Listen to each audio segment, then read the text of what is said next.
To address the issues facing Tennesseans today, from 10 News, this is Inside Tennessee.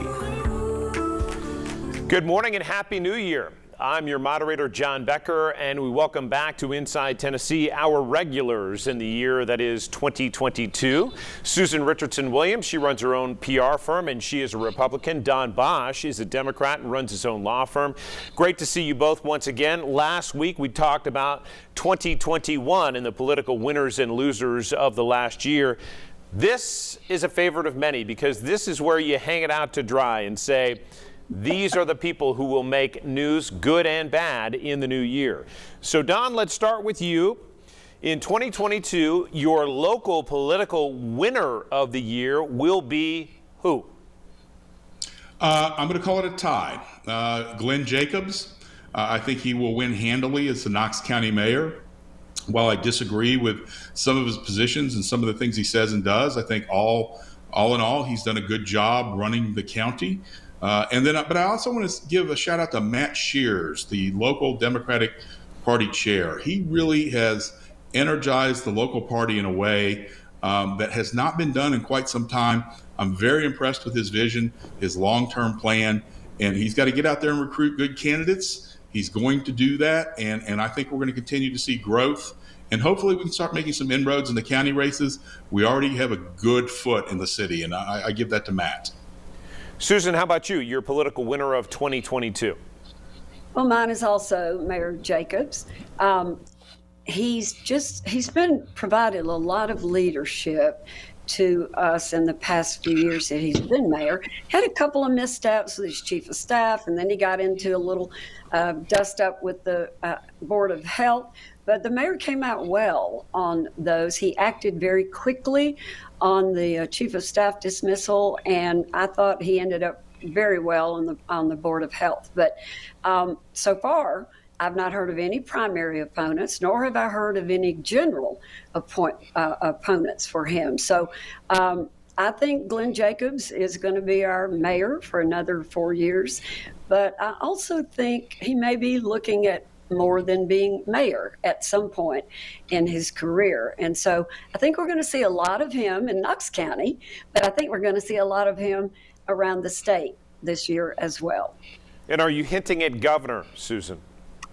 Could be governor, yes, could be. Absolutely. Right. That'll be Don, 2026. 2026, okay. Yeah. That's fair. I love you looking in that crystal ball even 4 years from now. That's what we call a true prediction. I have more. All right, Don, back to the local political loser of the year for the year that is 2022. He certainly had a bumpy 2021, but I think it will get worse in 2022, and that is GOP local chair Daniel Herrera. I like Daniel on a personal level. I got to know him several years ago when he was still in law school. I thought he had a lot of energy, but boy, has he misstepped a number of things, and a number of the Republican establishment in this town are probably going to line up, starting with Victor Ashe, and going to line up and try to see that he is out as the party chair, which I believe will be 2023. Susan, correct me if I'm wrong, but I think that movement comes afoot in 2022, and it's going to be a tough year for Daniel Herrera. Susan, your loser for the next year. Well, again, I hate to call any person a loser, but I think in this case, I'm going to have to go with Representative Gloria Johnson. What's happening in the General Assembly, as we have talked about on our previous show, is there's redistricting going on. There's been a lot of talk about two districts in our county being put together. That would be Gloria Johnson's district and Representative Sam McKenzie's district. If those two get put together, my money is on Sam McKenzie to win that seat, and Gloria will once again be out of her legislative seat. So even though I don't personally like to call Gloria a loser, I just think that situation is going to occur, and she will end up without a seat. How about the issue locally that you think will dominate 2022, Don? I think, and this is one where Susan and I, when we talked earlier this week, probably agree, and it's going to be everything Knox County schools. We're going to first get a new superintendent.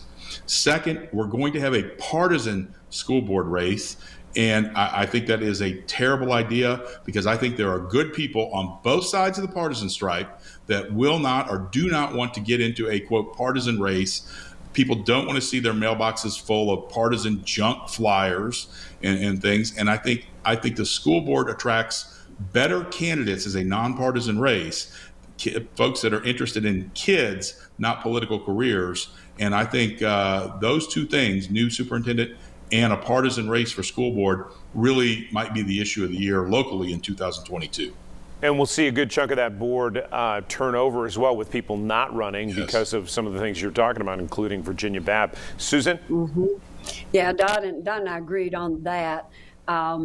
It remains to be seen whether the races will be partisan or not, but the Republican Party has already said yes, that it will be. So I'm assuming the Democrats are going to run as D's. And they have, Susan, they have said yes already as well. Okay. Yes. I don't keep up with the Democrat Party quite as much, Don, but just not necessarily an issue. But I think one of the things we're going to pay a lot of attention to this year will be the race between J.J. Jones, the former sheriff, and the current sheriff, Tom Spangler. That race promises to create a lot of talk, probably some issues, and probably a lot of fun to watch. So more to come on that, but I think that's going to be something we'll have a lot of fun with. All right, we'll take a quick break here on Inside Tennessee. Back with the panel's predictions for 2022 at the state level. Stay with us.